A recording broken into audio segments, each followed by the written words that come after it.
नमस्ते साथियों, आप सभी लोगों का आपके अपने YouTube चैनल पर स्वागत है। जैसा कि आप सभी लोग हमारे वीडियो की थंबनेल में देख चुके हो, आज के इस वीडियो के माध्यम से हम आपको एक ऐसी सच्चाई बताएंगे जो बागेश्वर धाम सरकार के पीठाधीश धीरेन्द्र कृष्ण शास्त्री है, उनके भाई शालिग्राम गर्ग एक बार फिर विवादों में फंस गए हैं। उनकी सच्चाई बताएंगे। क्या फिर धीरेन्द्र शास्त्री जी अपने भाई को बचा पाएंगे? यह घटना है कल रात की। टोल प्लाज्मा पर वे पहुंचे। सागर रोड पर स्थित है मुंगबारी टोल प्लाज्मा। कर्मचारियों के साथ उन्होंने मारपीट कर दी। उन्होंने कहा, आपकी यहां से गाड़ी निकल रही है शालिग्राम गर्ग से, जो धीरेन्द्र शास्त्री जी के छोटे भाई है। जैसा कि आप फोटो में देख सकते हो, उनके साथ में बैठे हुए हैं उनके भाई धीरेन्द्र शास्त्री जी के भाई शालिग्राम गर्ग जी। और उन्होंने कहा, मुझे टैक्स नहीं देना है। 50 रुपए की बात थी, 50 रुपए देने से उन्होंने मना कर दिया। मेरा कोई टैक्स नहीं लगेगा, मैं धीरेन्द्र शास्त्री का भाई हूं। और धमकी देने लगे और गाली गलौज करने लगे। और लड़ाई झगड़े के साथ साथ उनके साथ 11 लोग थे। सभी लोगों ने या 4-5 लोगों ने टोल प्लाज्मा कर्मचारियों के साथ मारपीट कर दी। जैसे ही पुलिस को इसके बारे में सूचना लगती है, टोल कर्मचारियों के साथ मारपीट की गई है, तो पंडित धीरेन्द्र शास्त्री के भाई शालिग्राम गर्ग और अन्य 10 लोगों के ऊपर विभिन्न धाराओं में मामला दर्ज किया जाता है। आईपीसी की धारा 323, धारा 506, धारा 294, धारा 427 और 34 में मामला पुलिस द्वारा पंजीकृत किया जाता है। गुलगंज पुलिस ने एफआईआर लिखी। आप पहले तो अगम जैन जो छतरपुर के एसपी है, इस घटना के बारे में उन्होंने क्या कहा, आप वीडियो सुनिए पहले। में कुछ लोगों के द्वारा मारपीट करना शिकायतकर्ता ने बताया और उस आधार पर गुलगंज थाना में एफआईआर हुई है। इसमें जो आरोपी हैं उसमें कुछ उन्होंने 3 ज्ञात के नाम बताए और बाकी अज्ञात है, तो इन्वेस्टिगेशन किया जा रहा है, अग्रिम कार्रवाई की जाएगी। कौन लोग हैं सर ये? इसमें अभी तक जो नाम सामने आए हैं वो जीतू तिवारी, लोकेश गर्ग, शालिग्राम गर्ग और अन्य 10-12 लोग हैं। तो उनकी पूछताछ से शिनाख्त की जा रही है और जैसा भी हमें पता चलेगा सीसीटीवी और लोगों से बातचीत करके तो अग्रिम कार्रवाई की जाएगी। अभी सर क्या हुआ इस मामले में? अभी इसमें एफआईआर हो गई है। इसमें एफआईआर के बाद में अब इन्वेस्टिगेशन जारी है। कहाँ से कहाँ जा रहे थे सर ये लोग? ये अभी वर्तमान में इतना अभी प्रथम दृष्टया पता चला है कि ये शादी में बारात के रूप में जा रहे थे और टोल प्लाजा पे कुछ पैसे के लेन देन को लेकर के विवाद हुआ। आप लोगों ने छतरपुर एसपी अगम जैन जी का वीडियो सुना। उन्होंने किस प्रकार कहा कि उनके 4 लोगों के ऊपर नाम दर्ज, एफआईआर दर्ज की गई है और बाकी लोग फरार हो गए हैं।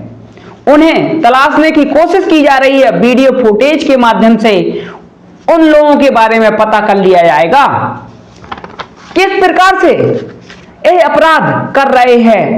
धर्म की आड़ में अपने भाई का फायदा उठा रहे हैं शालिग्राम गर्ग। उनके भाई धीरेन्द्र शास्त्री जी दूसरों को शिक्षा देते हैं, कथा सुनाते हैं, धर्म के नाम पर संदेश देते हैं, लेकिन अपने भाई को संदेश नहीं देते। इस प्रकार का अपराध करते हैं। इसके पहले भी उनके ऊपर कई मामला दर्ज हो चुके हैं। उनके गांव में एक दलित लड़की की शादी थी, वहां पर भी उनका एक वीडियो वायरल हुआ था, हाथ में कट्टा लिए, और वीडियो भी सोशल मीडिया पर खूब वायरल हुआ था। दोस्तों, आपसे हम पूछते हैं, क्या इस प्रकार का कृत्य एक धीरेन्द्र शास्त्री जी के भाई को शोभा देता है? आप कमेंट बॉक्स में कमेंट कर कर बताइए क्या राय है आपकी धीरेन्द्र शास्त्री जी और उनके भाई के लिए। जरूर कमेंट करें और इस वीडियो को शेयर करें। कोई भी अपराध करेगा तो वह कानून से नहीं बच सकता है, वह किसी का भी भाई हो। अब हम आपको बताते हैं कि किन धाराओं में उनके ऊपर मुकदमा पंजीकृत किया गया है। आईपीसी की धारा 323, 294, 506 और 427 और 34 के तहत गोलगंज थाने में अपराध पंजीकृत किया गया है। आप लोग यह पेपर की कटिंग देख लीजिए जो आज के पेपर में उनके भाई की करतूत दिखाई गई है। अब हम आपको बताएंगे क्या उनका भाई है जो धीरेन्द्र शास्त्री जी का सालिग्राम गर्ग, यह धाराएं पुलिस द्वारा लगाई गई हैं, क्या उन्हें बचा लिया जाएगा इन धाराओं से कि उन्हें सजा हो जाएगी? एक एक करके हम आप लोगों को एक एक धारा का मतलब समझाएंगे। सबसे पहले तो आईपीसी की धारा 323 लगाई गई है। 323 लगाने का मतलब है सामान्य मारपीट। टोल प्लाज्मा पर इनकी गाड़ी नहीं निकालने दी, उन लोगों ने टैक्स मांगा तो इन्होंने मना कर दिया और ये अपनी गाड़ी से उतरे। सालिग्राम गर्ग और उनके साथी कहने लगे मुझे टैक्स नहीं देना है, तुम मुझे जानते नहीं हो मैं कौन हूं, इस प्रकार की धमकी देने लगे और गाली गलौज करने लगे और उस टोल प्लाज्मा कर्मचारियों के साथ मारपीट कर दी। मारपीट करने पर यहां पर धारा 323 लगाई गई है जिसमें दंड है 1 साल की सजा या 1000 रुपए जुर्माना या दोनों हो सकता है। अगर इन्हें दोष सिद्ध कर दिया जाता है तो इन्हें 1 साल की सजा भी हो सकती है और 1000 रुपए का जुर्माना भी लग सकता है या फिर दोनों हो सकता है। लेकिन दोस्तों 323 बहुत छोटी धारा है, इसलिए इन्हें सजा तो होगी नहीं, 1000 रुपए का जुर्माना हो सकता है। इसलिए हम एक केस लॉ भी इस संबंध में बताते हैं। धारा 323 के संबंध में 2018 का केस है रूपिंदर सिंह सिद्धू वर्सेस पंजाब राज्य। इस मामले में अभियुक्त को दोष सिद्ध किया गया तो अभियुक्त को 1000 रुपए से दंडित किया गया।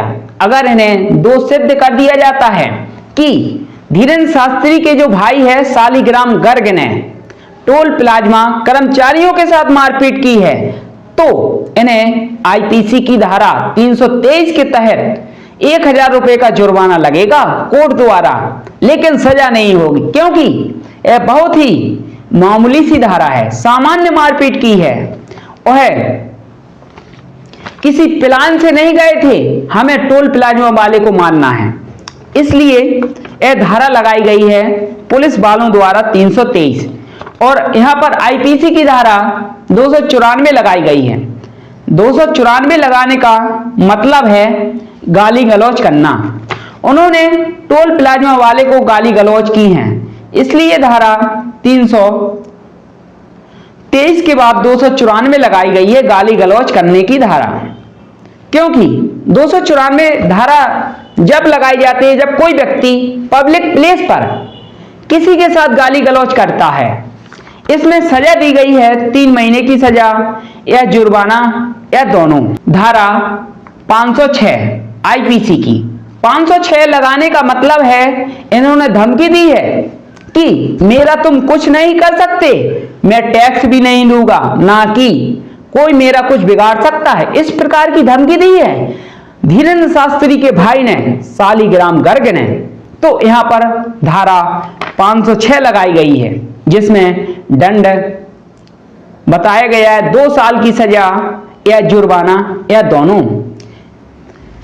इसके बाद अगली धारा लगाई गई है यहां पर 427।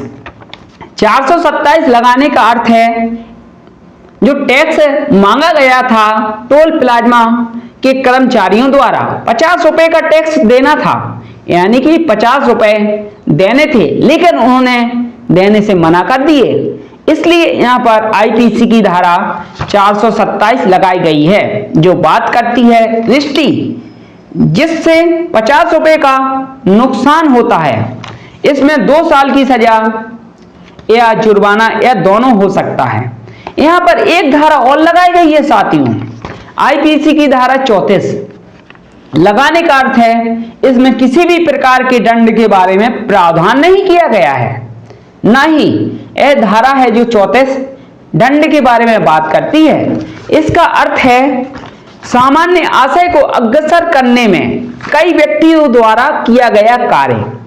जब टोल प्लाजा के कर्मचारियों के साथ मारपीट कर रहे थे 2-4 लोग, लेकिन थे वे 10 लोग के ऊपर एफआईआर की गई, लेकिन वहां पर बाकी लोग खड़े होकर देख रहे थे उनके साथी, लेकिन 4-5 लोगों ने ही मारपीट की है और गाली गलौज की है, लेकिन बाकी उनके साथी देख रहे थे। यहां पर 34 लगाने का अर्थ हुआ कि सभी को समान दंड से और समान धाराओं से अपराध पंजीकृत किया जाएगा। सभी व्यक्तियों के ऊपर जितने उनके साथ में थे, सभी इन धाराओं के अंतर्गत अपराधी माने जाएंगे। जब इनके ऊपर अपराध सिद्ध हो जाएगा तो अपराधी माने जाएंगे। अभी इनके ऊपर एफआईआर की है, इसके बाद कोर्ट से जमानत करवाएंगे, फिर इनके ऊपर मुकदमा चलेगा कोर्ट में। एक केस तो इनके ऊपर पहले से चल रहा है शालिग्राम गर्ग के ऊपर। आपने वह वीडियो देखा होगा सोशल मीडिया पे, किस प्रकार एक हाथ में हथियार लिए दलित लड़की की शादी में उसके माता पिता को धमका रहे थे। अब आप लोग कमेंट बॉक्स में बताइए, क्या बाबा धीरेन्द्र कृष्ण शास्त्री फिर अपने भाई को बचा लेंगे?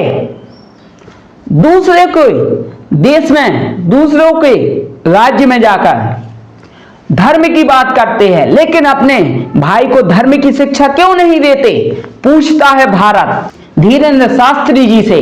आपका इतना बड़ा नाम है, आपके नाम का मिसयूज करते हैं आपके भाई। आप क्या कहना चाहोगे? क्या फिर अपने भाई को बचा लोगे? क्या बात को पलट दोगे? कह दोगे मुझे कुछ लेना देना नहीं है अपने भाई से? आप तो पर्ची निकालते हो, दूसरों का भविष्य देखते हो, तो अपने भाई का भविष्य क्यों नहीं देख पाते हो? हम नहीं, पूछती है भारत की जनता। आप कमेंट बॉक्स में अपनी राय बताइए साथियों, आपका क्या मानना है? अगर वीडियो अच्छा लगा है तो इस वीडियो को लाइक, शेयर और सब्सक्राइब जरूर करें ऐसे ही जानकारी देखने के लिए। और अगर आपको हमसे बात करनी है तो डिस्क्रिप्शन बॉक्स में हमारा नंबर मिल जाएगा, अगर आपको कोई प्रॉब्लम है केस से संबंधित। धन्यवाद।